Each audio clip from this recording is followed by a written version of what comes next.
आज सुबह आपका अनुग्रह के लिए धन्यवाद देते हैं और प्रार्थना विनती करते हैं कि इस स्टडीज़ में जो हम फिर लगे हैं, आज सुबह भी अनुग्रह कर प्रभु, और हम सबको कृपा कर और इस पढ़ाई में आपके आत्मा से अभिषेक करके लगना हम सबको आप अनुशासन दे प्रभु। और विनती करते हैं प्रभु कि इससे हमारा विश्वास और मजबूत बने, इससे हमारा आपसे लगना जो दिल है उस दिल में और तगड़ा संबंध सृष्टि करे परमेश्वर, और उजाला पाए और अभिषेक पाए और विश्वास को और दृढ़ और मजबूत पा के हम लोग आगे बढ़ सकें।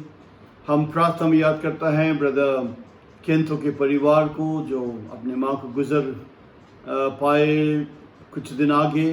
विनती करते हैं कि उस आशा में इन सारा परिवार का सदस्य लोग अपने आप को बलवंत पाए कि कुछ दिन बाद में हम लोग उन सब से मिलेंगे जो क्रिस्ट में अपने विश्वास रास्ता रख के गुजर गए हैं।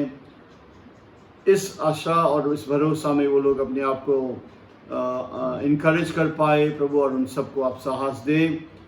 सिस्टर याइर को भी प्रार्थना में याद करते हैं, और उनका जीवन, उनका परिवार जितना भी है, बेटे लोग, उन सब प्रभु आपने जो बुलावा दिया है उस बुलावा पे अपने आप को सौंप पाए, और प्रभु अपने आप सबको आप में इन सब और भरोसा कर पाए और साहस दे पाए प्रभु। बोल प्रभु इनसे अनुग्रह कर और आगे का दिन का मार्ग आप राह दिखा दे, ताकि उनका विश्वास दृढ़ बने प्रभु।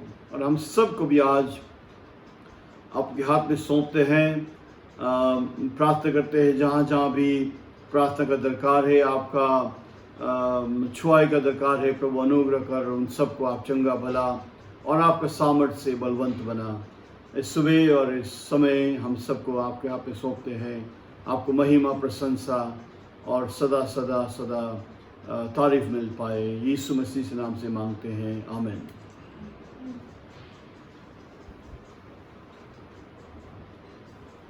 So here again हम लोग जाएंगे Revelation 11, प्रकाशित वाक्य 11। इसको एक पार्ट जो आज मैं आपके बीच में करवाना चाहता हूँ, और वो पाठ है पद 2, ठीक है। नाउ मैं समझता हूँ आप सब ने समझ लिया होगा कि 2 नबी इज़राइल में आने वाला है। बिल्कुल मूसा और एलिया का अनॉइंटिंग से भरा हुआ ये दोनों होंगे।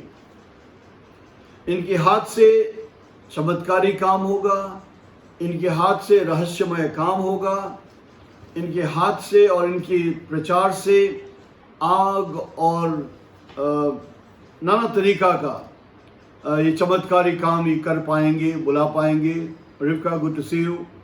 और ये भी है कि जैसे एलाइजा ने सूखा एक शराब की तरह घोषणा कर दिया, और सारे इज़राइल में 3.5 साल एलाइजा के समय में सूखा पड़ा, ऐसे ये लोग भी सूखा भी बुला सकता है। सो चमत्कार भरी और ये जोरदार ये मिनिस्ट्री अगले समय में हम इज़राइल में और जेरूशलेम में स्थित हम लोग देख पाएंगे। इसको स्पिरिचुअलाइज कर नहीं सकेगा। जो भी प्रचारक लोग इसको स्पिरिचुअलाइज करते हैं, इसको अलग अलग तरीका से प्रस्तुत करते हैं, ये स्पिरिचुअलाइज करने का बात नहीं है। ये भविष्यवाणी है जो बिल्कुल आने कुछ सालों में हम लोग इज़राइल में देख पाएंगे। ऐसे जमाना में हम लोग प्रवेश किया है जहां आज हम अपने अपने घर का कंफर्ट से संगति में शामिल हुआ है। कहीं हम ये इमेजिन नहीं कर सकते हैं कि आगे कुछ साल आगे शायद ये इमेजिन नहीं कर पा सकते थे कि ईटानगर के चन्ननगर वाले जगह से एक जवान हम खरसांग वाले, सिलीगुड़ी वाले, पुणे वाले, गोवा वाले, बेंगलोर, डुअर्स, जहाजवी नेपाल, हम सबको एक जवान ईटानगर से बैठे हुए सेवा में, संगति में लीड कर सकेगा। पर हियर वी आर, एक नया युग में हम लोग प्रवेश किया है। डिजिटल युग कहता है, ग्लोबल विलेज कहता है इसको। और यकीन कीजिए कि कहीं ना कहीं से अगला समय जब ये दो नबी इज़राइल में पांव रखे खड़ा होके जेरूसलम से प्रचार करेंगे, हम सब इनको देख पाएंगे। बात खाली दो तरीका का होता है, या तो हम लोग आत्मा में होके उज्जवल होके, महिमा में होके यीशु के साथ आत्मिक दुनिया से देखेंगे, या तो हम धरती में होके देखेंगे, अपने टेलीविजन में, अपने कंप्यूटर्स में, शायद अपने मोबाइल फोन्स में या लैपटॉप्स में।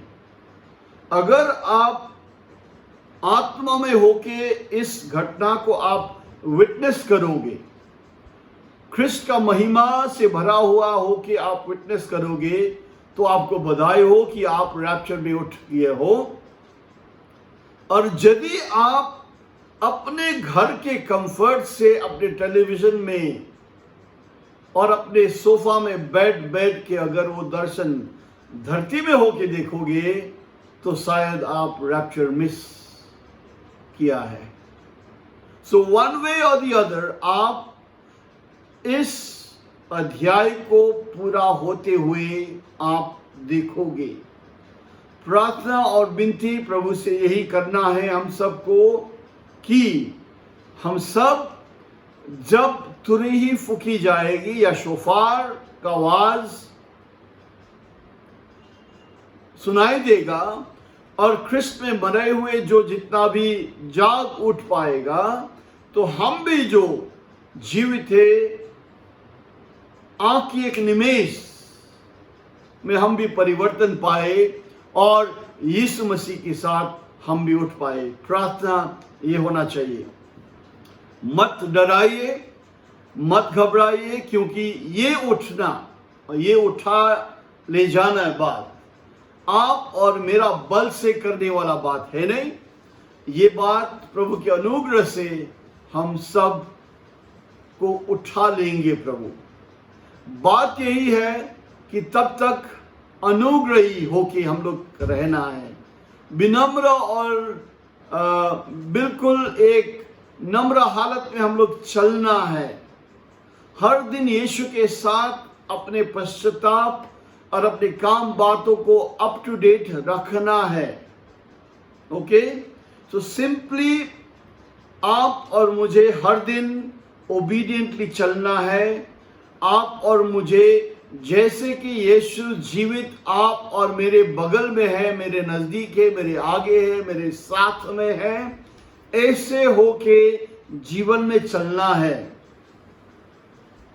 Okay, to fear the Lord, हमेशा उनका डर रख के, उनका भय मान के, हर बातों में उनको पहले स्थान देके चलना है। और जरूर जब हम उनको पहले स्थान में रखे हम लोग चलते हैं, तो ये रैप्चर कोई बड़ी बात है नहीं। It is just you have to walk every day with the Lord, and that's good enough to take you to the other side. Now, प्रकाशित वाक्य 11 अध्याय का ये बातें इसीलिए मैं आज भी कह रहा हूं, शायद बहुत बार दोहराया और आज भी दोहरा के बोल रहा हूं कि बिल्कुल ये दो नबी इज़राइल के जेरूसलम के मंदिर के भाग में आके प्रचार करेगा, और इनका मिनिस्ट्री का पहला फल होगा कि 1,44,000 यहूदी प्रचारक लोग को ये अपने अभिषेक दे पाएगा। अब याद कीजिए, इलाइजा मिनिस्ट्री कैसा है? इलाइजा मिनिस्ट्री एक कंटिन्यूइंग मिनिस्ट्री है। जैसे इलाइजा पर अभिषेक था तो वो अभिषेक कहाँ आया? एलीशा पर आया। ऐसे ही इनका जो अभिषेक है, इनका अभिषेक ये 1,44,000 यहूदी प्रचारक लोग के ऊपर आएगा। मूसा का अभिषेक भी आप याद कीजिए। जोशुआ 1 अध्याय में अगर आप पढ़ोगे तो लिखा है, स्वर्गदूत ने जोशुआ को कहा, जैसे मैं मूसा के साथ था मैं तेरे साथ भी रहूंगा। खाली तुमको बलवंत होना है, अपने हियाव को रखना है, और जैसे मूसा को मैंने विंडिकेट किया, उनको प्रूफ किया, उनको दाबी दिया उनके मिनिस्ट्री को, मैं तुमको भी हर स्टेप में, हर कदम में तेरे में साथ रहूंगा। So it's the same anointing that was on Moses came upon Joshua. ऐसे ही आप ये दो बड़े अगमवक्ताएं के अभिषेक इन 1,44,000 प्रचारकों के ऊपर आएगा। They will be nothing less than prophets. Remember that. Okay? So, शायद आप समझ गया होगा कि ये जो प्रकाशित वाक्य का 7 साल कहाँ से निकला है, आप लोग सब समझ पाया होगा। I hope you know.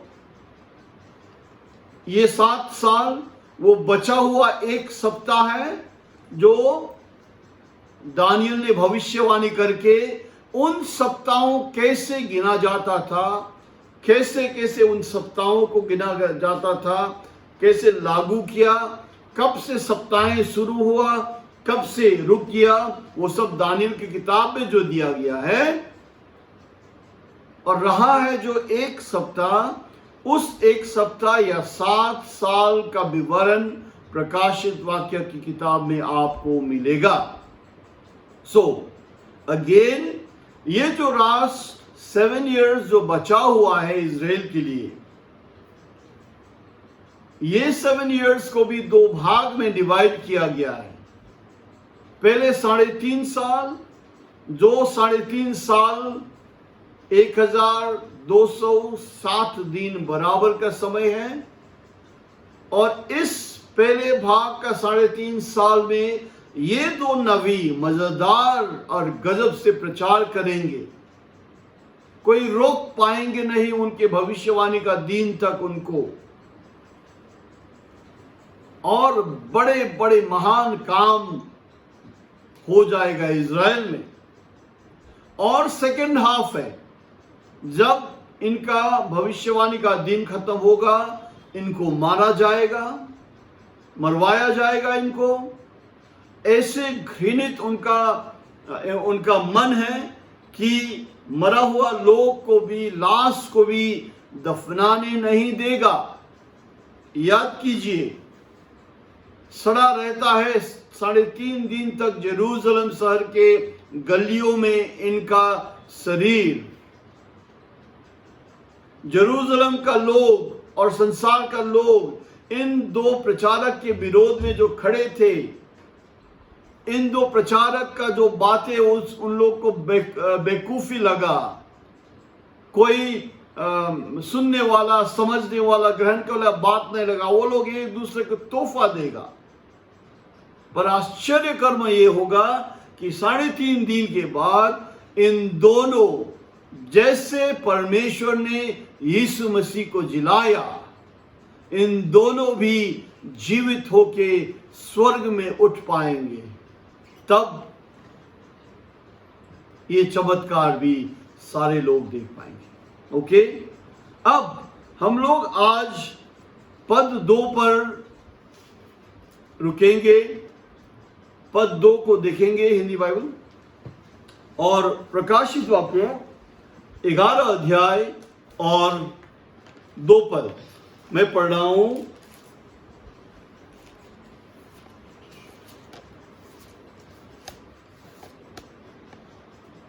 पर मंदिर के बाहर वो का आंगन छोड़ दे, उसे मत नाप, क्योंकि वो अन्य जातियों को दिया गया है और वे पवित्र नगर को 42 महीने तक रौंदेगा। अगेन, पर मंदिर के बाहर की आंगन छोड़ दे, उसे मत नाप, क्योंकि वह अन्य जातियों को दिया गया है और वे पवित्र नगर को 42 महीना तक रौंदेगा। नाउ, मैं आज क्यों कह रहा हूं कि प्रकाशित वाक्य 11 का 2 पद हम लोग करेंगे, क्योंकि यहां पर आप अन्य जाति का बात सुन रहे हो। जैसे अगला रविवार के संगति में हम लोग ने कहा कि लोग और शहर, लोगों और शहर, यहूदी लोग और जेरूशलम, अन्य जाति और जेरूशलम। सो जो लोग जेरूशलम को संभालता है उसी का अनुग्रह का समय समझते हैं हम, बोल के कहा। पर जब अन्य जाति का मेंशन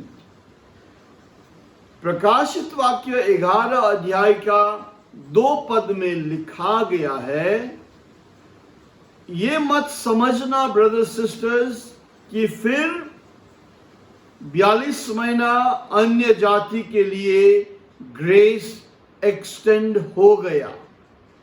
ऐसे नहीं समझना है। ये जो 42 महीना अन्य जाति मंदिर का प्रांगण रौंदेगा बोला है, याद कीजिए, मंदिर का प्रांगण बोल के इनकम्प्लीट दिखाया गया है ना।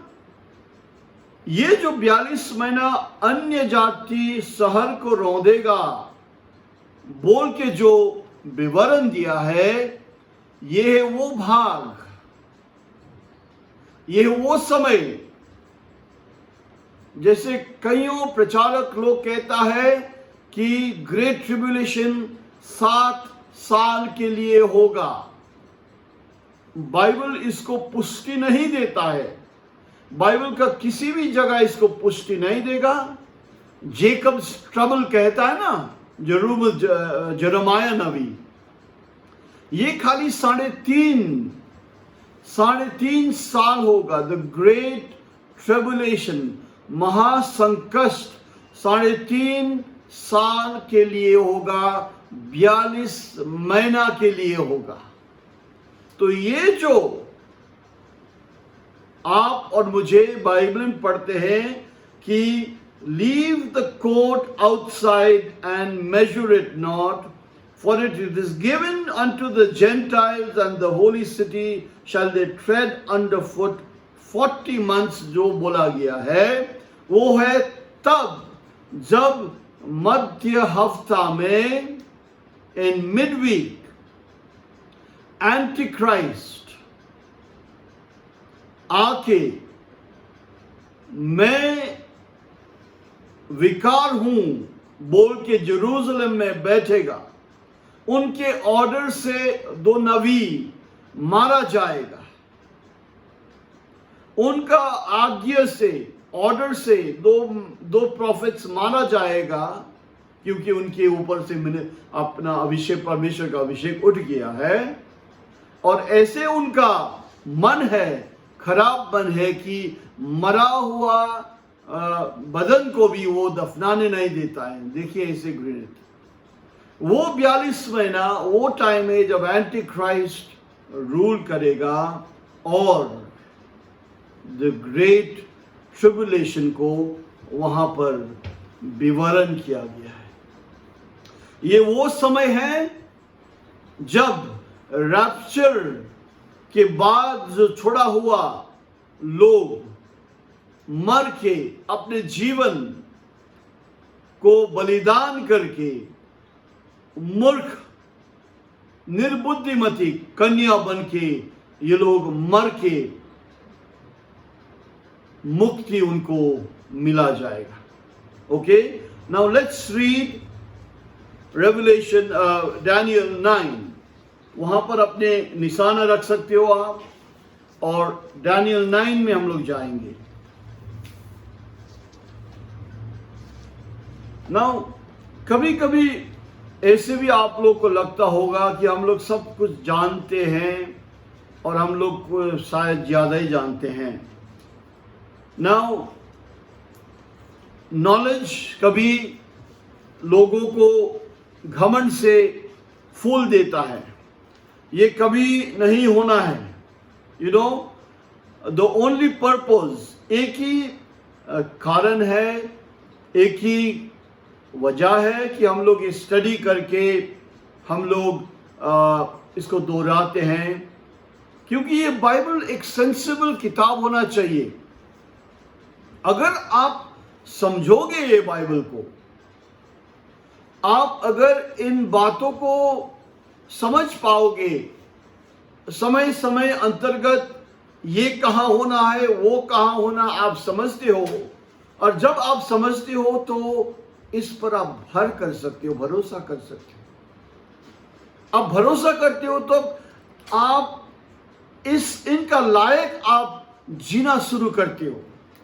सी, एक ही मकसद है, ये स्टडी, ये जानकारी, ये ज्ञान, ये सब का, कि आप और मुझे बाइबल जैसे कहता है वैसे बनना है। ये आप और मुझे कुछ फायदा नहीं होगा यदि हम ये सब जानते हैं और जिंदगी में हम लोग बिना कोई फल, बिना कोई ओबीडियंस अगर हम जिएंगे तो इसका कोई फ्रूट नहीं होगा।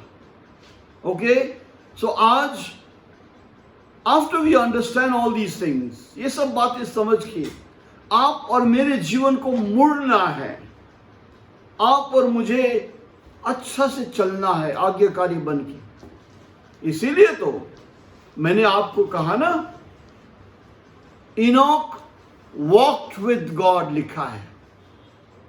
इनोक उत्पत्ति में परमेश्वर के साथ साथ चलते थे।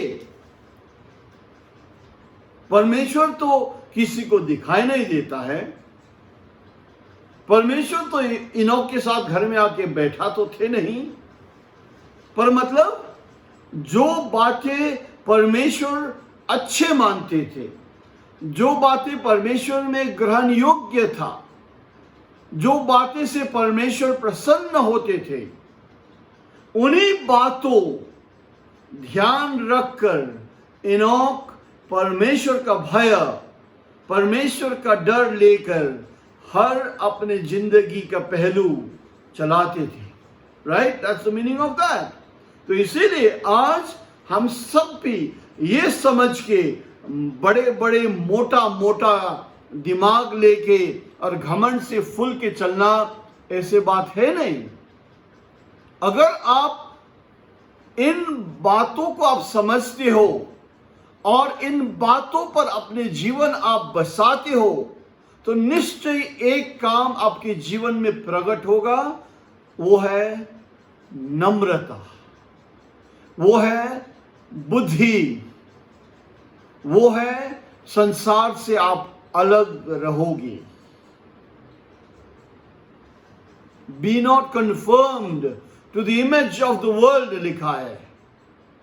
संसार की तरह नहीं रहना, संसार की तरह नहीं व्यवहार करना, संसार की तरह नहीं करना, पर आप करोगे प्रभु की तरह। So you have to walk. So anybody, अगर आपका कुछ राय है तो ये कभी नहीं है कि हम लोग बड़े बड़े बातें करते जानते और कुछ नहीं करना है। नहीं नहीं नहीं, अगर आप ये सब समझ के जिंदगी में अनाज्ञाकारी हो, अगर आप ये सब बातें में अपने आप को हो के आप नहीं बुद्धिमान बना, नहीं नम्र बना, नहीं प्रेम से भरा हुआ बना, तो आप उस तरह का बीज जैसे हो जो 1, 2, 3 खंड का हो सकते हो। आपको तैयारी होना है, विनम्र होना है और आपको फल देना है brothers sisters. So that's why don't look at each other. अगर हम सब एक दूसरे पर नजर रखेंगे, अगर हम एक दूसरे पर निगाह रखेंगे तो हम लोग डिस्करेज होंगे। मेरे ऊपर भी हमेशा कभी मतलब नजर मत रखना ब्रदर्स सिस्टर्स। मैं भी एक पापी हूं जो प्रभु के नाम से मैं भी अनुग्रह पाके इस काम में लगा हूं। और ये काम मेरे चुनने का काम है नहीं, मैंने मांगा हुआ काम नहीं, बट बाय गॉड्स ग्रेस उन्होंने अपने इच्छा प्रकट किया और मुझे इस बर्डन दिया गया और जो मैं कुछ हद तक करना कोशिश करता हूं। And I pray God will give me grace to do everything that He has called me to do.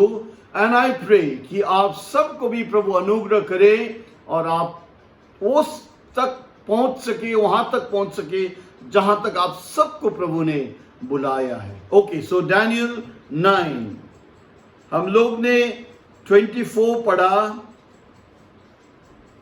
25 आज पढ़ेंगे, राइट? 25 डैनियल 9 25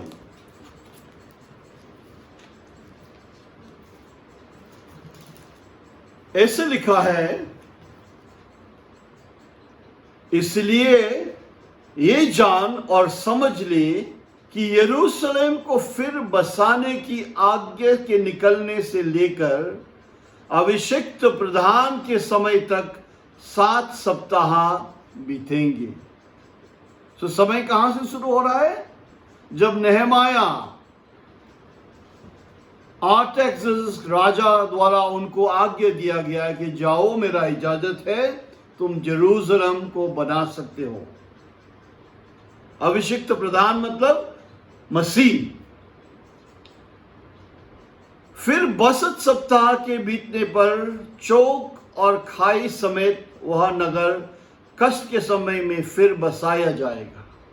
अगर आप हिस्ट्री पढ़ोगे, जेरूसलम को पुनर्निर्माण करते वक्त बहुत उनको कष्ट उठाना पड़ा, बहुत मुसीबत उठाना पड़ा, सहज थे नहीं। इसीलिए तो जरुब्बाबिल को जकरिया की किताब में लिखा है, परमेश्वर ने बोला ना तो बल से ना तो शक्ति से पर मेरा आत्मा से हर चीज कर सकते हैं। ओके, सनबलत बोलने वाला लोग था, सनबलत था और तोबिया था और अरबी लोग था और मुआबी लोग था। ये लोग आके जब नेहमाया और अपने साथी लोग शहर बना रहा था, दीवार बना रहा था, उनको प्रोटेस्ट, उनके विरोध में बात करने लगा, उनका गिल्ला उठाने लगा, उनका मजाक करने लगा। उसी टाइम में ये लोग भी काफी निराश हुए थे और उस टाइम वो पद हम याद करते हैं, not by might not by power but by my spirit. ये जितना भी पहाड़ है ये हट जाएगा। ओके, दैट वाज हाउ प्रभु ने उन सबको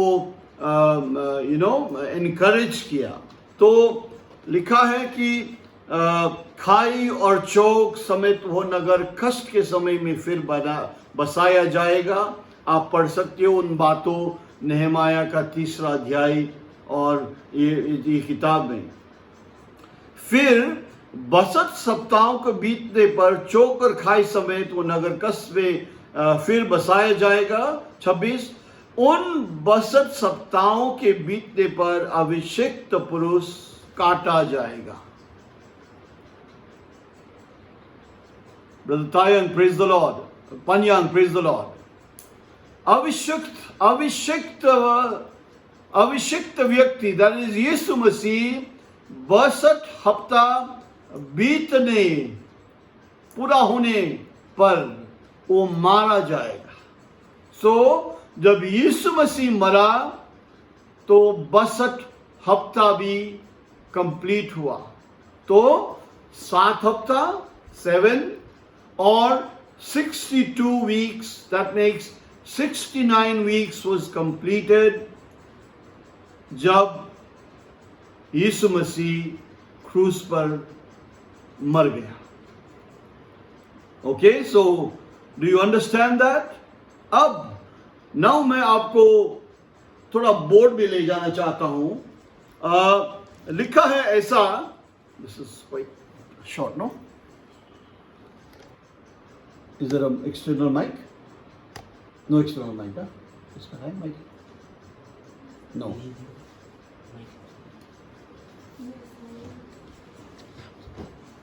अब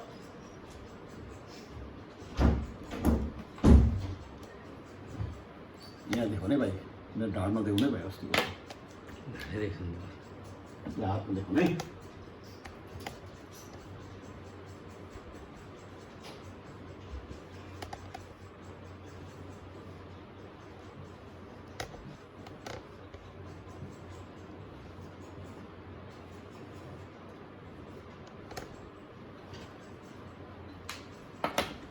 अब बोर्ड पर हम लोग नजर रखेंगे. We will see on the board, you can just type out. Okay, 7 हफ्ता और 62 हफ्ता का वहां पर गिनने का जो समय दिया है. ओके, तो 7 हफ्ता हुआ आपका 49 सालों. 7 weeks equals to 49 years, right? और 62 weeks equals to 434 years. क्यों प्रभु का दूत गाब्रियल सीधा ये नहीं कहा कि 69 वीक्स में ये बातें पूरा होना है? वो भी कह सकता है, बट डिवीजन है 7 हफ्ता और 62 हफ्ता. नाउ पहले हम बात करेंगे 7 हफ्ता या 49 इयर्स का. आपको मालूम है, परमेश्वर ने जब इजरायली लोग को जमीन दिया, उस समय में प्रभु ने एक नियम दिया था, जुबली करके उन लोग को सिखाया था कि स्टार्टिंग 0 समय से 50 वर्ष तक का एक उनको समय दिया था. ओके, और हर एक 50वां वर्ष में क्या होता था, जिन का जमीन था, जिन का खेत था, जिन का अपना जो जायदाद था, वो वापस दिया जाता था. मतलब अगर हम सबको 10 एकड़ जमीन परमेश्वर ने दिया और शुरू हो गया 1 साल से आगे, और 50 साल में अगर मैं खेत कर नहीं पाए और किसी ने मेरा खेत ले लिया, या किसी ने अपने जमीन को संभाल नहीं पाया तो दूसरा ने संभाल लिया, पर जब 50 इयर्स पहुंचता था, वापस ओरिजिनल जिन का जमीन था, जिन का जायदाद था, उनको रिपीट होता था. उसको जुबली कहता है. ओके, ये आप लेविटिकस 25 अध्याय में आप पढ़ सकते हो. Now just to know that God, प्रभु ने जब जुबली का आज्ञा दिया तो उन्होंने, यद्यपि हालत इज़राइल का जैसा भी हो, जुबली का इंपॉर्टेंस वहां दिखाई देता है. और इन 49 साल में नेहमाया, एजरा, हगाई, जकराया, मलाकी, ये सब माइनर प्रॉफिट जो कहता है, माइनर कहता है क्योंकि उनका किताब छोटा छोटा है, ये अवगम वक्ताएं के नेतृत्व में इज़राइल फिर एक रिवाइवल में आया गया था, दोबारा मंदिर बन गया, दोबारा मंदिर जुड़ गए, दोबारा बलिदान चढ़ाने शुरू हो गया, दोबारा जितना भी प्रभु का पर्व था वो लोग मानने लगा. So there was a revival of nearly 50 years. So उस 7 साल को आप वैसे ले सकते हो. 62 years बराबर 434, 62 weeks बराबर 434 years. आप अगर 34 साल को वहां से निकाल देंगे आप, तो 400 साल होगा. इफ यू टेक आउट, अगर आप इससे 34 साल निकालोगे तो आपको मिलेगा 400. मैंने 34 आपको समझने के लिए निकाल रहा हूं. क्यों निकाल रहा हूं 34 साल? रिमेंबर, यीशु मसीह करीब 34 साल था जब वो मरा. ओके,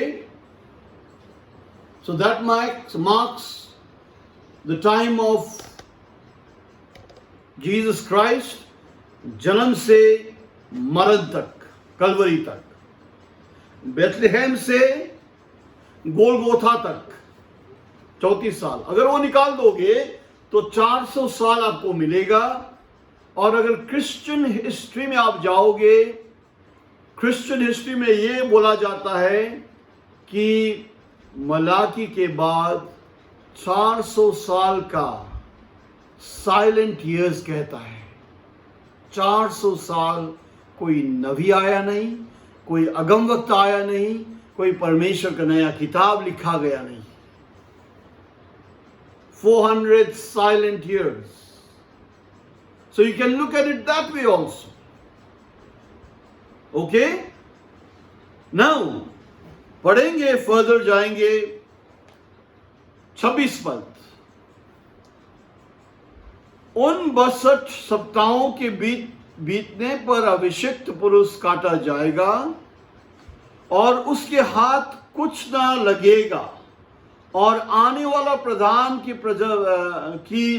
प्रजा नगर और पवित्र स्थान को नष्ट तो करेगा, परंतु उस प्रधान का अंत ऐसे होगा जैसे बाढ़ से होता है, तो भी उसके अंत तक लड़ाई होती रहेगी, क्योंकि उसका उजाड़ जाना निश्चय ठान लिया गया है.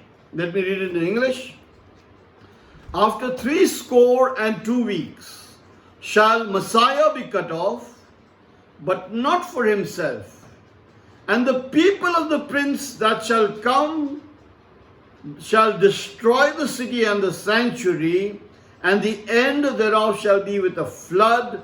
Unto the end of the war desolations are determined.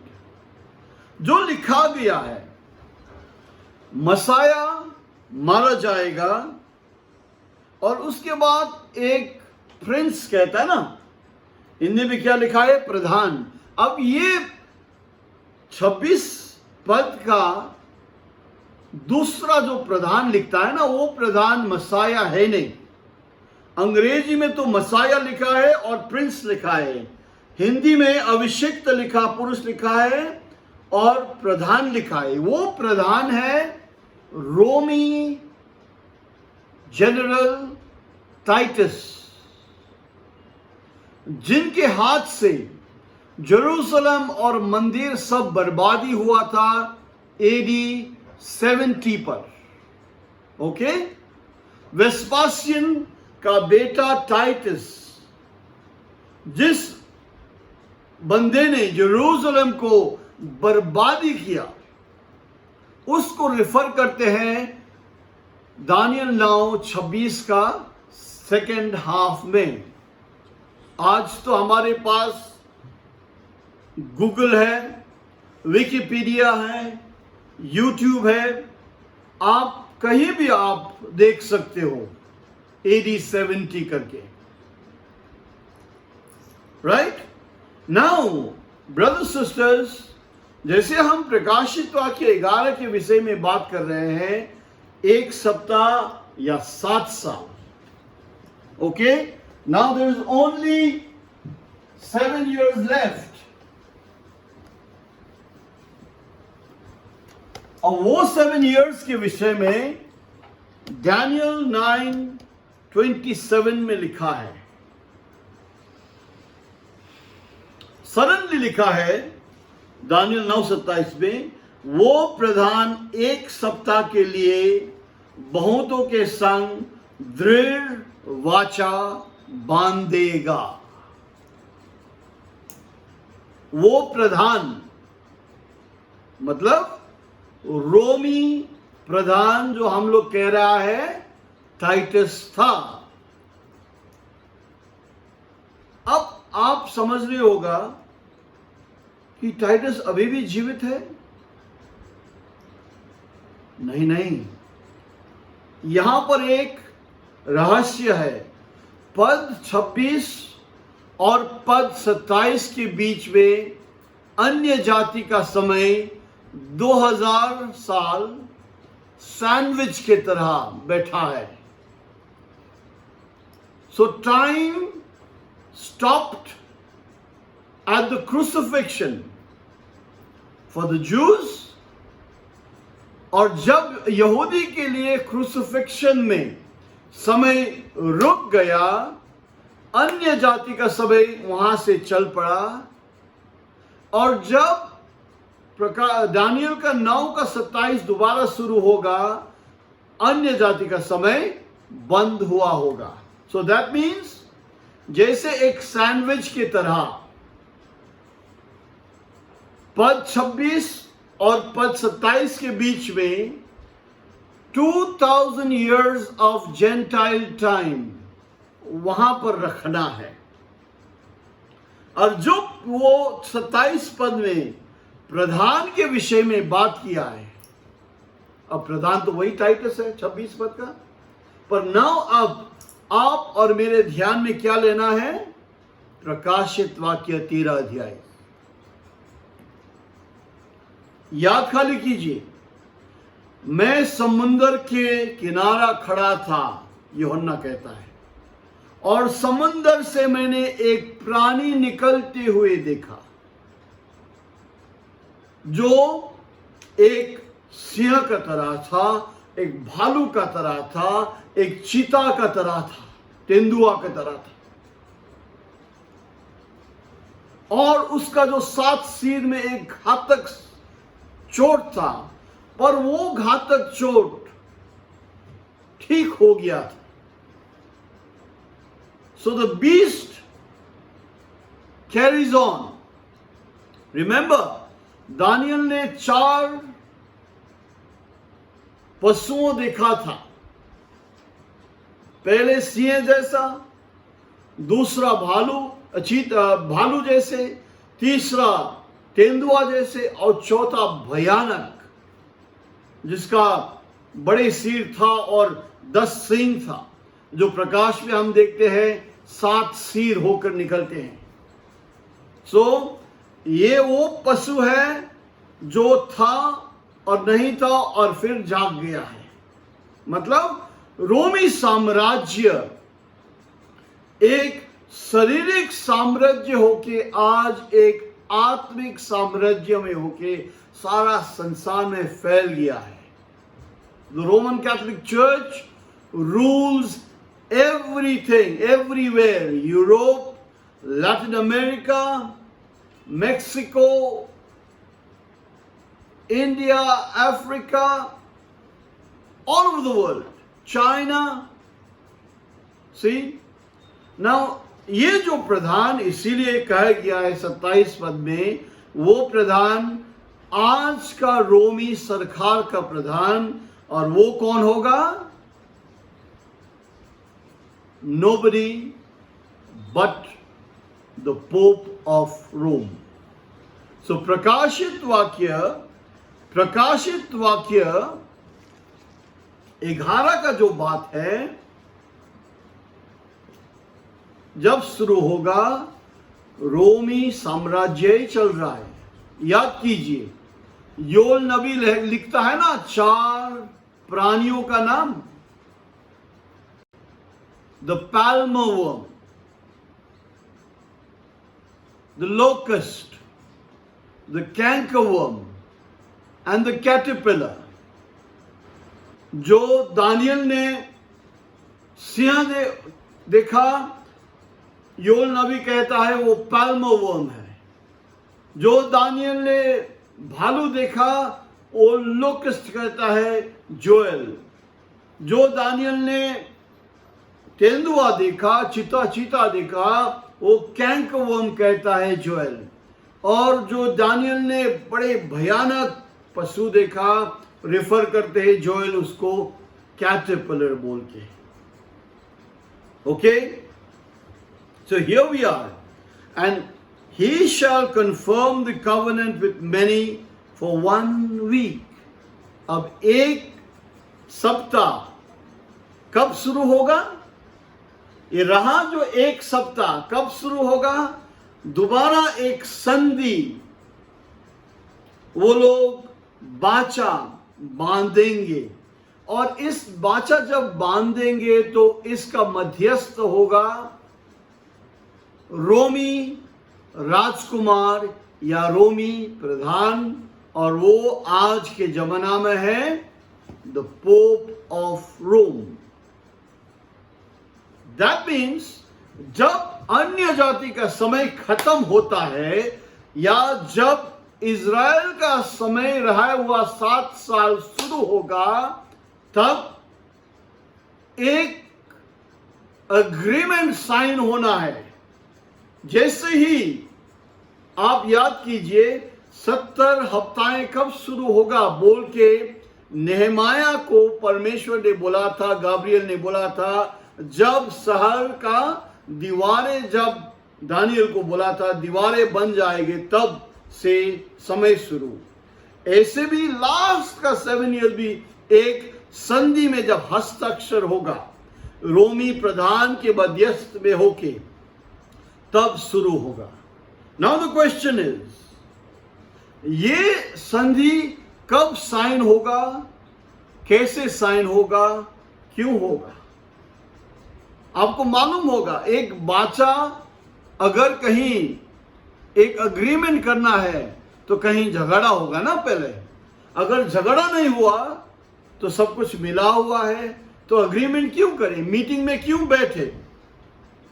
तो यहां जब लिखा है 27 पद में, वो एक प्रधान एक सप्ताह के लिए बहुतों के संग दृढ़ वाचा बांधेंगे, मतलब कुछ हुआ होगा। आज जो इज़राइल के विरोध में लोगों है, इज़राइल के विरोध में देशों है, इज़राइल के विरोध में संयुक्त राष्ट्र है। आज इज़राइल जो अपने जमीन ले रहे हैं भविष्यवाणी के अंतर्गत, इज़राइली लोग कहता है हम लोग अपने देश ले रहे हूं, तो पैलेस्टीनियन जो संसार इस तरह से वो नहीं समझते हैं। आज जो ईरान और इज़राइल के बीच में प्रॉक्सी वॉर हो रहा है, न्यूट्रलाइज कर रहा है इज़राइल जितना भी ईरान का तैयारी और न्यूक्लियर। और इज़ेकियल की किताब में इज़ेकियल भविष्यवाणी करते हैं कि एक समय आएगा जब इज़राइल को रशिया की लीडरशिप में ईरान, तुर्की, लीबिया, इथियोपिया और कईयों इनके साथी देश मिलकर आक्रमण करेगा। इसको कहता है द वॉर ऑफ इज़ेकियल 38। इज़ेकियल 38 अध्याय में आप पढ़ोगे तो कहता है कि इस इज़ेकियल 38 के युद्ध में यद्यपि रशिया अपने सारा ताकत से, अपने सारा फौज लेके इज़राइल को आश्चर्य करके वो लोग सरप्राइज अटैक करेगा, तब भी वो लोग विजय नहीं हो पाएगा, क्योंकि परमेश्वर इज़राइल के साइड पर लड़ाई करेंगे। If God is for Israel, who can be against Israel? और इस लड़ाई में बर्बादी होगा, ध्वस्त हो जाएंगे, भूकंप से परमेश्वर लड़ेंगे उनके साथ। यकीन कीजिए कि अगर आप प्लान कर रहे हो कि कहीं ग्राउंड फोर्सेस लेके आप इज़राइल को इन्वेड करोगे और वहां पर भूकंप होगा, तो क्या होगा? आपका जो प्लान आप प्लान कर रहे हो कि विमान उड़ा के हम बॉम्ब करेंगे सारा इज़राइल के छोटे देश को। अगर इज़राइल को हवाई से आप क्रॉस करना चाहते हो तो शायद 5-6 मिनट में इज़राइल को क्रॉस कर सकते हो, इतना छोटा देश है। तो Russia, Iran, Turkey, Libya, Ethiopia, चारों तरह से इनको आक्रमण करने आएंगे। पर लिखा गया है कि परमेश्वर उन पर ओला गिरा देगा, तूफान होगा। और कहां होगा? तो विमान का उड़ाई उस समय में। See? So with this great and wonderful and भयानक miracles, प्रभु इंटरवीन करके इज़राइल को विजयी देंगे। पर फिर भी नालायक लोग ये नहीं समझेंगे, और युद्ध के बाद वो लोग बैठेगा और कहेगा अब जो हुआ सो हुआ, जेरूसलम को हम बार बार एक झगड़ा का मुद्दा होने नहीं देंगे बोल के एक अग्रीमेंट साइन होगा, और सब शांति शांति करके आफ्टर इज़ेकियल 38 एक संधि, एक अग्रीमेंट साइन होगा। वो अग्रीमेंट डैनियल 9:27 में जिक्र किया गया है, राइट? पर जैसे वो 7 साल शुरू होगा, जेरूसलम में क्या होगा? 2 नबी आके प्रचार करेंगे,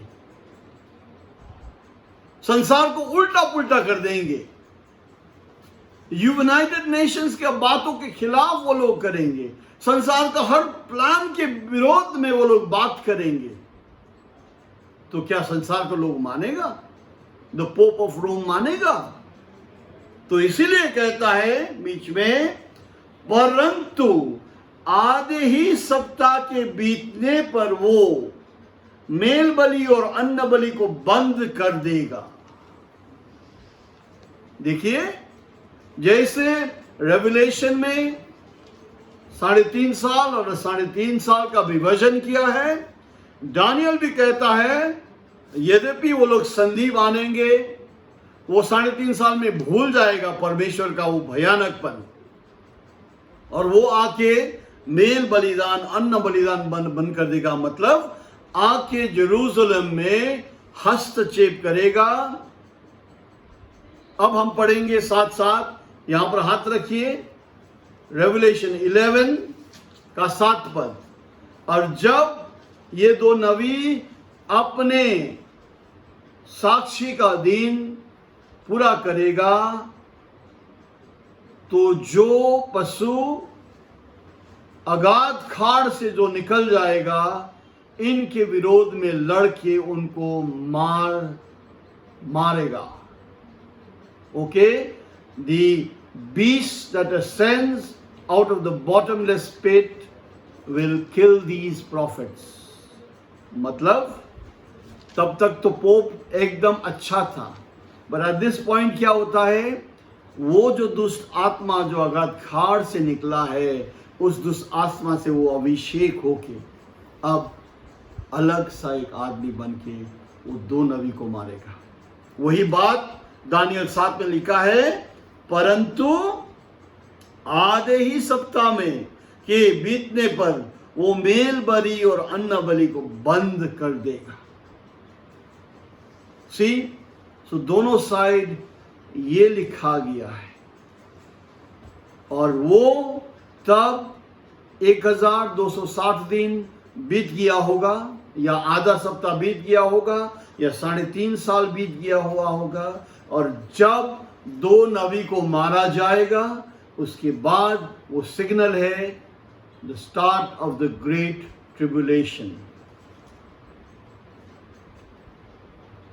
वो सिग्नल है कि महासंकट की शुरुआत।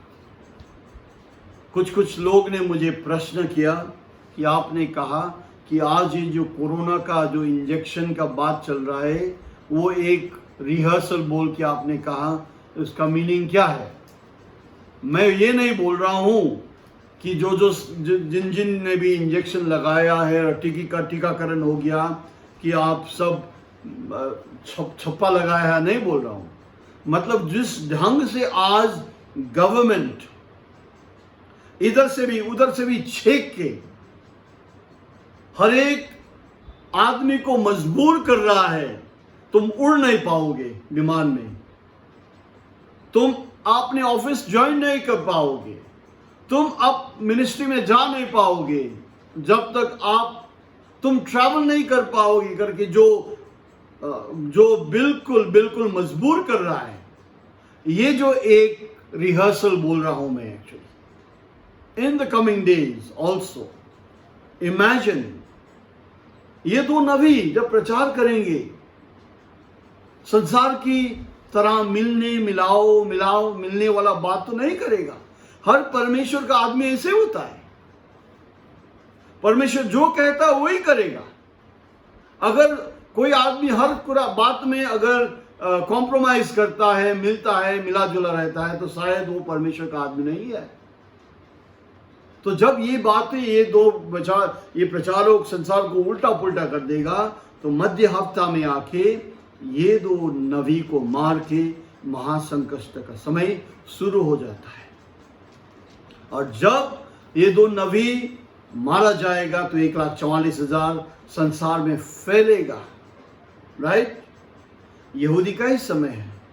पर ये जो प्रकाशित वाक्य 11 अध्याय का 2 पद में जैसे लिखा गया है, क्योंकि वो अन्य जाति के लिए दिया गया है, 42 महीना लिखा है, मतलब अनुग्रह फिर अन्य जाति को दिया गया। इसका मतलब वो नहीं है, पर अगाध खाड़ल से वो जो आत्मा जो निकलते हैं, आज तो है नहीं उतना दुष्ट आत्मा, बंद करके चेन करके प्रभु ने उस खाड़ल पर रखा है। इमेजिन जब उस खाड़ल से ये आत्माएं निकल जाएंगी तो क्या होगा, क्या क्या बीमारी लाएंगे, क्या क्या संताप लाएंगे, क्या क्या अवस्था लाएंगे। और इससे अभिषेक होके जो एंटी क्राइस्ट और उनका सब गवर्नमेंट अभिषेक हो जाएंगे, तब महासंकट शुरू हो जाएगा। तो ये जो 42 महीना जो 11 अध्याय का 2 पद में शहर फिर रोदा जाएगा अन्य जाति से जो बोला गया है, वो that is not grace to the Gentiles, वो 42 महीना का तांडव है, बर्बादी है। 42 महीना और 3.5 साल का महासंकट का मार काट है, जो यरूशलेम से शुरू होके हर संसार के क्षेत्र में जहां भी अभी तक विश्वास में अटल बैठा हुआ विश्वासी लोग हैं, उन सबको ऑपोजिशन अपोज किया जाएगा। उन सबको मानो या मरो बोल के एक तलवार का लहर चलेगा। और that's the time the foolish virgins shall die. Okay? So प्रकाशित वाक्य 11 अध्याय का 2 पद अन्य जाति के लिए समय दिया गया नहीं है, वो खाली सिग्नल है कि दोबारा जेरूसलम में आके वो हक डक करके अपना तांडव मचाएगा। आपको एक बात मैं शेयर करूंगा आज। कॉर्पस सेपरेटम कहता है, कॉर्पस सेपरेटम 1947 में जब इज़राइल बसा भी नहीं था, बना भी नहीं था, जब वो जगह वर्ल्ड वॉर 2 के बाद बंटवारा हो रहा था, सऊदी अरेबिया बन रहे थे, जॉर्डन बन रहे थे, सीरिया बन रहे थे, लेबनान बन रहे थे, ये सारे देश बन रहे थे, इराक बन रहा था। सही, ये जब ये देशों बंटवारा हो रहे थे, जेरूसलम के विषय में द यूनाइटेड नेशंस ने एक क्लॉज यरूशलेम के ऊपर थोपा गया है, उसको कहता है कॉर्पस सेपरेटम। 1947 में वो किया गया था। आज भी आफ्टर नियरली 75 years आज भी वो कॉर्पस सेपरेटम रद्द नहीं हुआ है। यद्यपि डोनाल्ड ट्रंप ने आके जेरूसलम को इज़राइल का स्वाधीन राज्य राजधानी घोषणा कर दिया, फिर भी वो जो क्लॉज अभी तक कैंसिल नहीं हुआ है, कॉर्पस सेपरेटम आज भी लागू है। यस, हम लोग भविष्यवाणी देख रहे, जब यहूदी लोग जेरूसलम को मिल जाएगा और महापवित्र स्थान को मिल जाएगा, तब उनका समय आ गया बोल के हम लोग समझते हैं। पर क्योंकि ये कॉर्पस सेपरेटम अभी तक यूनाइटेड नेशंस के क्लॉज में होगा, मैं समझता हूं ऐसे कोई आर्टिकल को लेकर मध्य सप्ताह में वो एंटी क्राइस्ट आके उस क्लॉज को लेकर जेरूसलम में बैठेगा और कहेगा कि दोबारा फिर हम ये दो नबी जैसे प्रचारक लोग को आने नहीं देंगे, जो दुनिया को अलग तरह से घबराहट में डाल रहा है, दुनिया को उल्टा पुल्टा कर रहा है। तो हम जेरूसलम को इंटरनेशनलाइज करेंगे, यहां पर हम लोग ऐसे करेंगे बोल के दोबारा शायद ये कॉर्पस सेपरेटम वो एंटी क्राइस्ट लागू करेगा उस टाइम। सो ब्रदर्स सिस्टर्स, ऐसे देखिए ना, वचन में सब कुछ दिया गया है इन डिटेल्स, परमेश्वर ने अपने दासों को दिया गया है।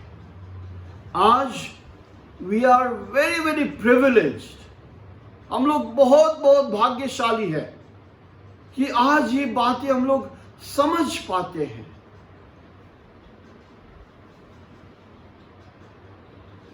अलग अलग चर्चेज अलग अलग तरह से अपने अपने हवा में उड़ रहे हैं, पर लाउडीशिया का बात यकीन कीजिए, यीशु मसीह बाहर है। पर there is a group of people जिनको प्रभु अगुवाई करते हैं, प्रभु मार्गदर्शन कर रहा है, प्रभु उनको मजबूर करता है सिंसियरिटी और ऑनेस्टी में चलने के लिए। प्रभु मजबूर कहता है अपने पुत्र यीशु को नजर करके उनको उनका नकल करके चलने के लिए उनको अगुवाई करता है, उनको लीड करता है। ब्रदर्स सिस्टर्स, आज भाग्यशाली होके आप और हमें इस स्थान पर प्रभु ने हम सबको उठाया है। So what you witness today, जो आप और मुझे हमारे जीवन में जो आप एक्सपीरियंस कर रहे हो, जान रहे हो, समझ रहे हो, ये हल्का बात है नहीं।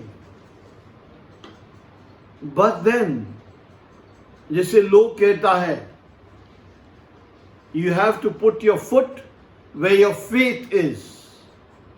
आपका चलना, आपका विश्वास के जहां है वहां पर आप चलना पड़ेगा। जैसे मैं आज ब्रदर लांस का नाम लूंगा, है नहीं हमारे साथ स्क्रीन में, आज वो बीमार है, कमजोर है, इसीलिए बैठ नहीं सकता है, और इसीलिए घर में आसपास तो होगा, रूथ और सिस्टर के आसपास। बट अगर मैं किसी एक नमूना को मैं आप सबको यादगार देना चाहूंगा, in all humility, Ruth and sister and brother will also accept this. 1988 का बात है या 89 का बात है। ये लोग बैंगलोर में रहता था, शहर जहां पर रोजगार का कोई प्रॉब्लम है नहीं, शहर जहां पर सब सुख सुविधाएं मिलते हैं। उस टाइम आज जैसे सुपर हाईवे जो हम लोग लास्ट टाइम जब लिकाबाली से सिलीगुड़ी लौटा तो विद इन 14 आवर्स हम लोग आए। 14 घंटा में लगभग 900 किलोमीटर का सफर हम लोग ने किया। ऐसे रास्ता थे नहीं। पर 1989 में क्योंकि प्रभु ने इस फैमिली को अगुवाई किया, इन्होंने अपने सेटल्ड लाइफ बैंगलोर में छोड़ के कर्सियोंग आया। What is Kurseong compare to Bangalore? But जैसे भी वो लोग आया। आज ब्रदर सिस्टर्स, अगर उस बात को आप समझ सकते हो, उन्होंने अपने जमीन था एक, वो जमीन बेच के वो टीन का डब्बा वैन खरीदा।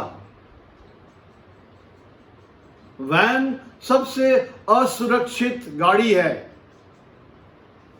कहीं टक्कर हुआ तो वो टीन का डब्बा जैसे चपक जाएगा।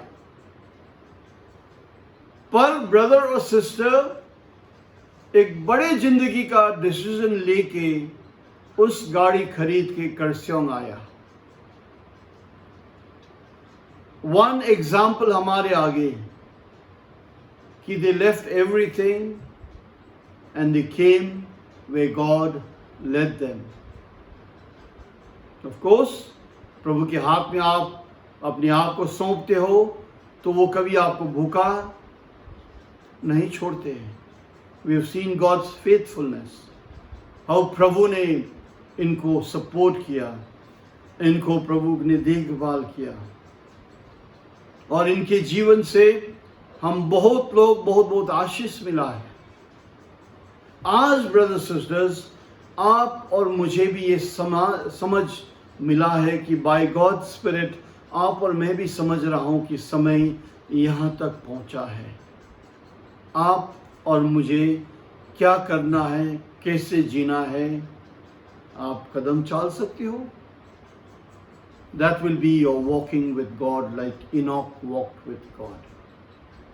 और तब अगर आप प्रतिदिन प्रभु की अगुवाई और प्रभु के भय मान के आप चलोगे तो रैप्चर के दिन में आप सोया हुआ क्यों नहीं हो, क्योंकि आप सोने के आगे प्रभु ने प्रभु को अपने जीवन को सौंप के सोए हो। प्रभु विश्वास योग्य है, आपको जगा के भी उठा ले जाएगा। So this is the call that God has called you brothers sisters, each one of you. So take courage. बलियो हुनुहोस्, मजबूत हुनुहोस्। अगर आप और मुझे 50 साल और रहना है बोल के प्लान करते हुए आप रहोगे तो शायद आप प्रभु का ये प्लान नहीं समझ रहे होगे। पर आप ऐसे रोज रहोगी कि समय नजदीक है, जो जरूरत वाली बातें हैं वो करेंगे, और हर कल हम प्रभु के हाथ में सौंप के चलेंगे बोल के आप चलोगे तो God's blessings will be upon you. So be wise, be gracious. प्रभु का अनुग्रह आप सबके ऊपर हो, और इस ढंग से इन वचनों को आप देखना है, समझना है, कंपेयर कीजिए। देखिए, मैं I humbly will tell you this morning, मैं आपको यहाँ तक दिखा सकता हूँ, ले जा सकता हूँ, पर जब तक ये बातें आपके लिए एक व्यक्तिगत रूप में नहीं बन जाएगा ना, आपका समझ अधूरा रहेगा। सो आप स्टडी कीजिए। ये बात प्रभु आपको पर्सनली आपके मन में देना चाहिए, आपके मन में गढ़ना चाहिए, तब आप इस प्रकाश में भी चल सकोगे। So I pray God's grace will be upon all of you, all of us, और प्रभु का आशीष हम सबको हमेशा तृप्त करके आगे रहने और आगे चलने को आप और मुझे प्रभु अनुग्रह करेगा। So we close this morning here. अगर आपका कोई प्रश्न है तो आप व्हाट्सएप भी कर सकते हो, आप भेज भी सकते हो। सो आई लीव इट हियर। प्रभु आप सबको आशीष दे और प्रभु आप सबको अनुग्रह करे। एक दूसरों को याद करते रहिए प्रार्थना में, जो बीमार है उनको याद करते रहिए। अब मेरा परिवार में भी अब एक लहर चल रहा है। मेरा बड़ा भाई का बेटा, उनका भी कोरोना सिम्टम्स आ गया, तो उनको हम लोग आइसोलेट किया है। उनका बाबा भी थोड़ा उनका फीवर लग रहा है, उनका माँ को भी फीवर लग रहा है। तो काइंडली सैमुअल और रघु और उनका वाइफ सुमिता को भी आप लोग सब प्रार्थना में याद कर दीजिए। I be grateful and may healing and recovery be their part. So God bless everybody. Shalu, good to see you. Sanjay bhai, I hope you're better. Brother Tapur, Jebasi, Stephen, praise the Lord brother. और जो भी है आज देख नहीं पाए आप लोग को, सबको सलाम। प्रभु आप सबको आशीष दे। God bless you. Father in heaven, इस सुबह हम फिर आपको धन्यवाद देते हैं, इस संगति के समय के लिए विनती करते हैं। प्रभु मेरे भाइयों बहनों को आगे ले चला और आपका अनुग्रह इन सब के ऊपर रहे, आपका अनुग्रह इन सब को आगे ले सके और बहुत बहुत बहुत आपसे नज़दीक ये सब चल पाए। मेरा प्रार्थना और विनती यही है प्रभु, अनुग्रह कर। जब तक फिर ना मिलेंगे, आपके सुरक्षा, आपकी खुशी, आपके आनंद में हम सबको भरपूर रख। यीशु मसीह के नाम से मांगते हैं, आमीन। जब सी